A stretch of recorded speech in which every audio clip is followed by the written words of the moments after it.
ক্রীড়াবিদ রয়েছে যিনি গত কয়েকদিন আগে তার ফেসবুক পোস্টে উল্লেখ করেছেন এই মাঠের তিনি নিজ উদ্যোগে এই মাঠটি আসলে সংস্কার করার উদ্যোগ নিয়েছিলেন।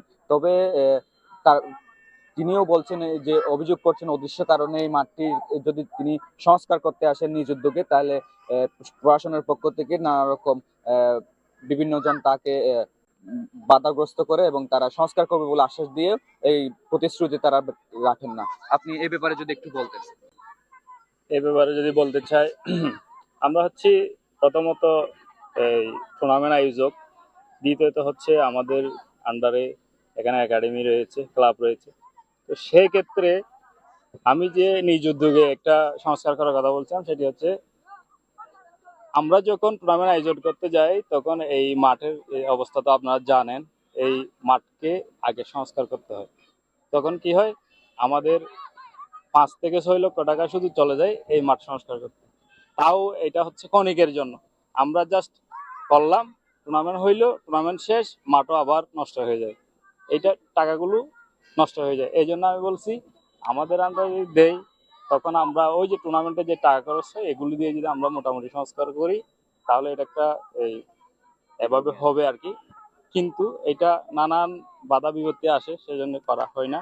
আরেকটা কথা হচ্ছে এই যে মাঠের অবস্থা, এখানে আমাদের ছোট ছোট বাচ্চারা যাদের বয়স 16-17 তারা কিন্তু এখানে প্র্যাকটিস করে। এই পাশে একটা একাডেমি আছে, এই পাশে একটা একাডেমি আছে, এখানে এলাকার ছেলে পেলেও আছে। তো তারা 16-17 বছরে এখানে প্র্যাকটিস করতে গিয়ে যদি তাদের যদি ইনজুরি হয়ে যায় মাঠের কারণে, তাহলে তাদের এই একটা বড় স্বপ্ন যে তারা ফুটবলার হবে, সেই স্বপ্নটা কিন্তু ভেঙে যায়। তো সেই ক্ষেত্রে কিন্তু এই মাঠটা সংস্কার করা উচিত। আর হচ্ছে এখানে এই যে আমরা শুনে আসি এই গত 17 বছর শুনে আসতেছি, এখানে এমপি আসলে বলে যে এখানে এভাবে করব, কিন্তু হয় না।